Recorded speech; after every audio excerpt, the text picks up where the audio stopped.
Good morning, ladies, Good morning. gentlemen, relatives and friends. I am Lasselv, although most Jamaicans would better remember me as Muggy Graham.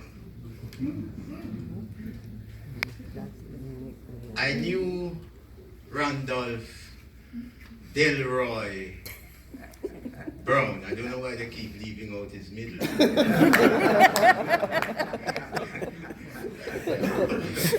Or known as Randy to some people and Dini to many. I knew him for in the region of 65 years. A long time. We go a far way back. And in that period, we were friends, confidants, soul brothers. We met by way of my big brother, Manselin, the real Muggy, who was so called because his initials were M-O-G. And you know, in school they have to corrupt everything. Muggy it was.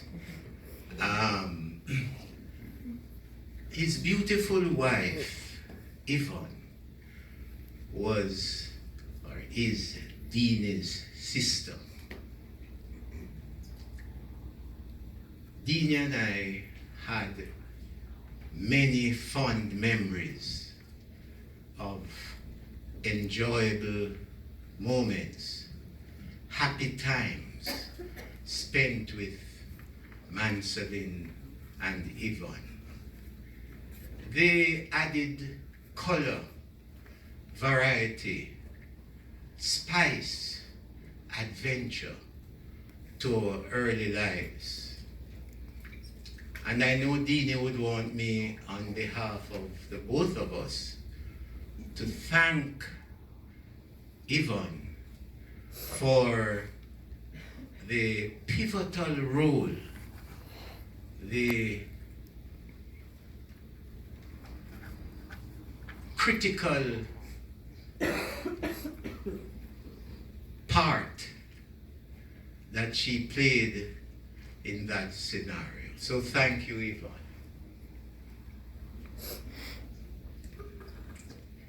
Dini and I hit it off from the beginning. We got along well from early. We shared many experiences together.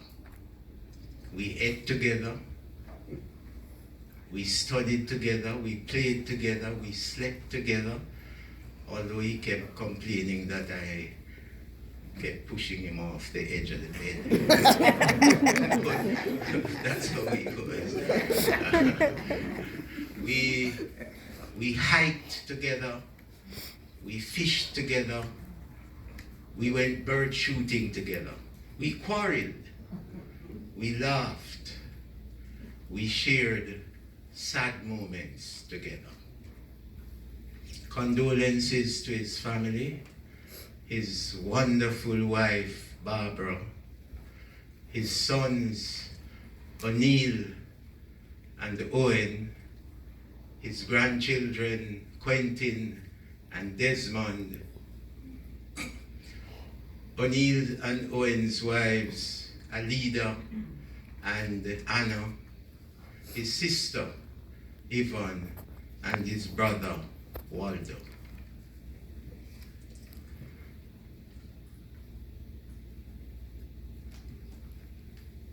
When I remember friends so closely drawn together, I've seen around me fall like leaves in wintry weather. I feel like one who treads alone some banquet hall deserted, whose lights are fled, whose garlands dead, and all but he departed. A verse from the poem The Light of Other Days by Thomas Moore.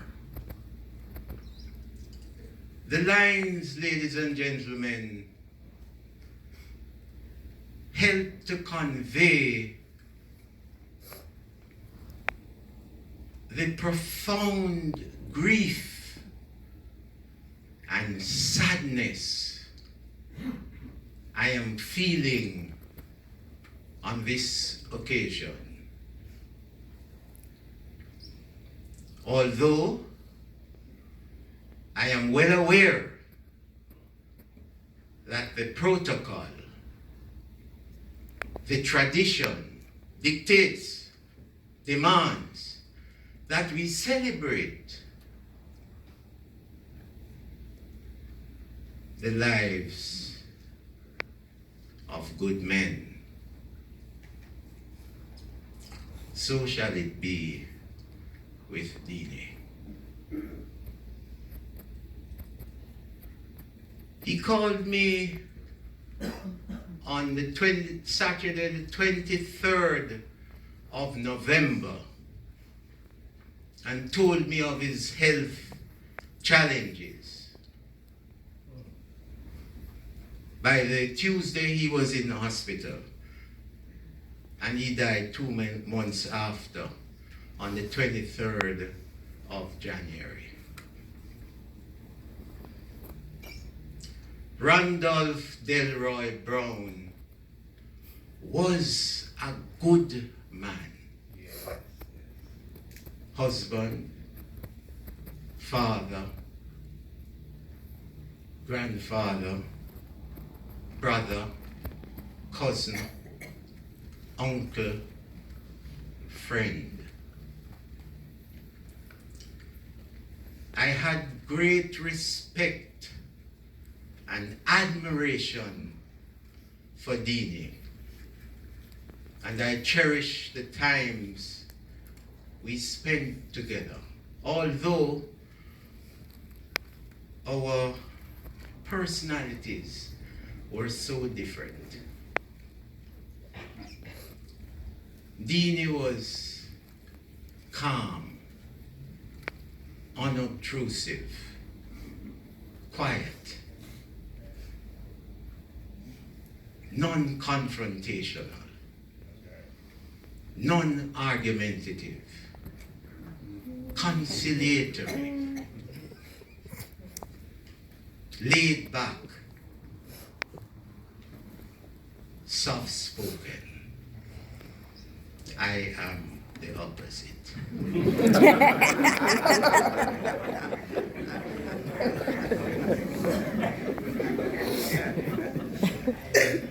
Dini was a good fighter, yet I was the one forever getting into fights. Verbal and otherwise. He didn't. Dini knew Kingston well. He traversed the city far and wide, by foot, by bus, by car. He was very streetwise.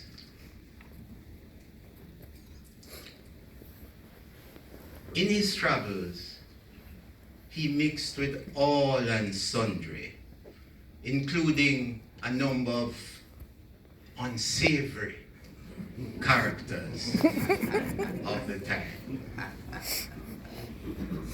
Dini visited Rasta camps when Rasta was not accepted in Jamaica. Rasta was not cool. But in all his travels, and his encounters, he was not corrupted. He was not adversely influenced by any of these activities. He maintained his equilibrium, his integrity, his principles. Dini did not smoke, he did not drink, he did not use profanities, although he rubbed shoulders with many who did. Dini stoutly defended his beliefs and never compromised his values. Many in life are thrust onto certain pathways, not so Dini. He chose the straight and narrow, although he had ample opportunity to do otherwise.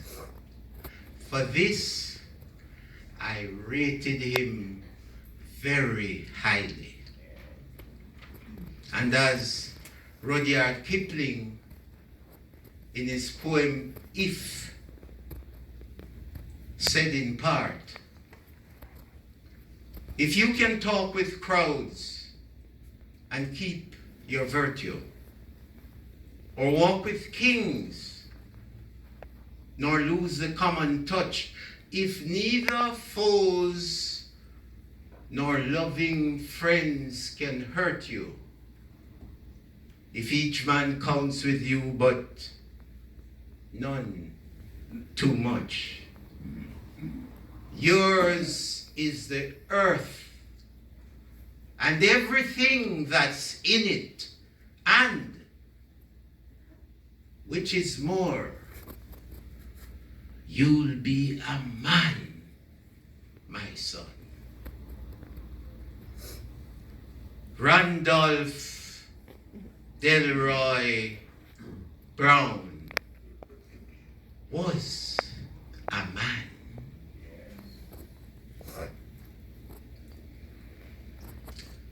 Dini was genuine, gentle, forgiving, disciplined, intelligent.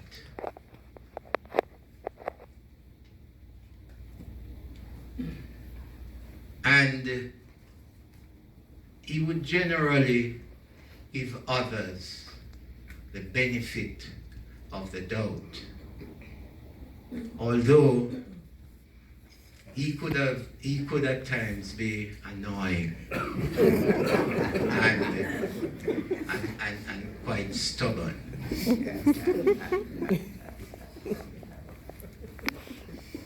But none of us is perfect.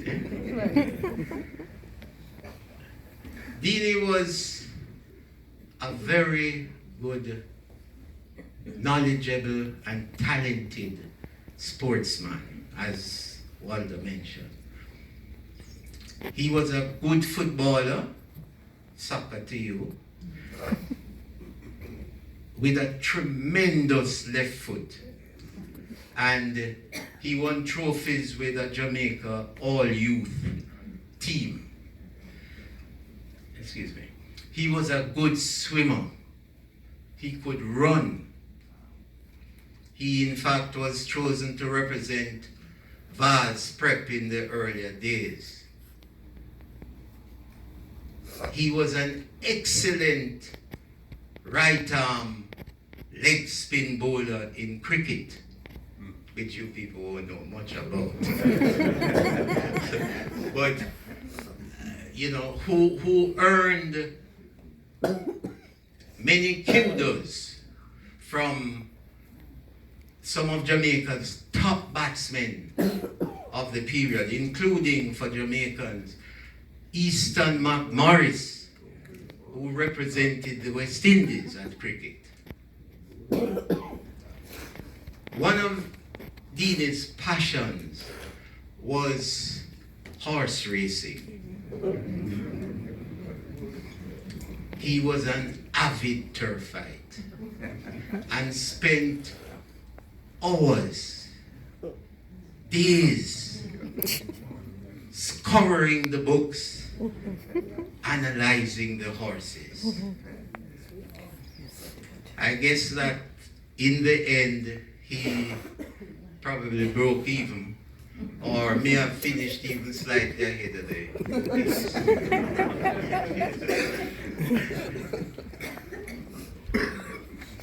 Deeney was legendary when it came to eating.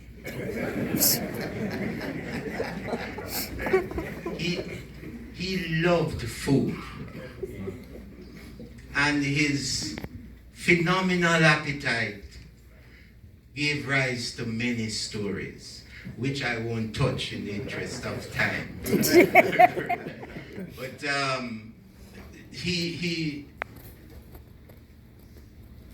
suffice it to say that words I never heard come from Deeney's mouth were, "I am full."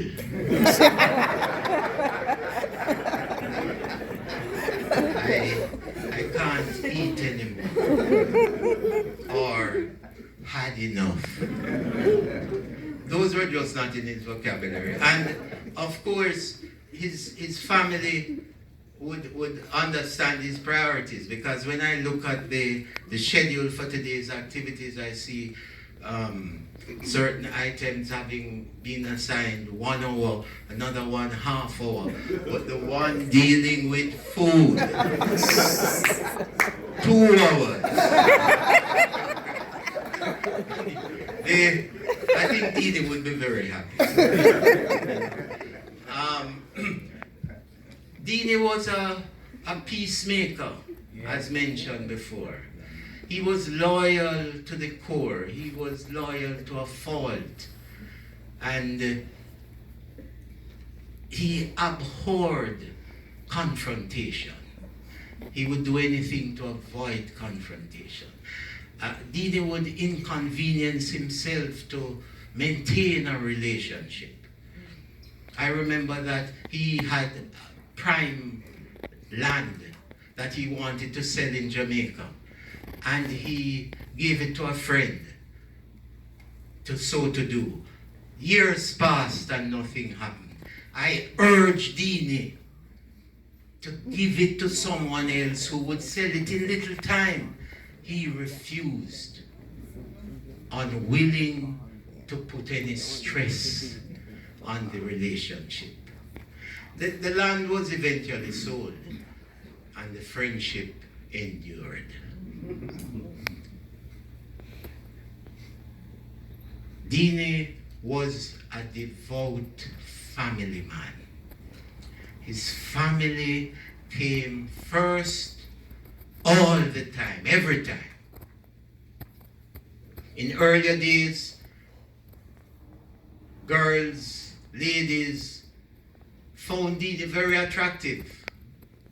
And he, being one who appreciated the finer things of life, was not averse to the attention. But once he realized how lucky he was to have found a gem like Barbara, that was it. Deeney only had eyes for his wonderful wife, Barbara. Deeney poured his energy, his love, his heart and soul, his very being into his family. He was very proud and protective of his family members. He told me during his illness that although he wasn't well, he experienced tremendous joy because of how his family rallied around him and cared for him in his time of need. He said he could not have asked for anything more. You all made his final days as pleasant as they could have been, and he appreciated it greatly. Dini in Jamaica worked for the National Water Commission and for the Ministry of Housing, and here in the States he retired from the telephone company AT&T. Life is so intimately intertwined with death that we have to prepare for both mentally, spiritually, emotionally, psychologically, and philosophically. I end, which is what I think you wanted.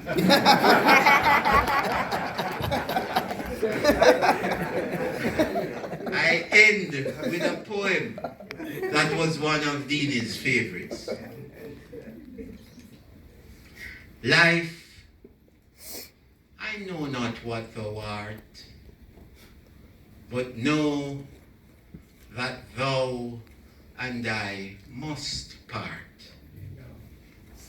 And when, or where, or how we met, I own to me is a secret yet. Life, we've been long together, through pleasant and through stormy weather. It's hard to part when friends are dear. Perhaps it will cost a sigh, a tear. Then steal away, give little warning, bid me not good night, but in some brighter clime, bid me good morning. Rest well, my brother.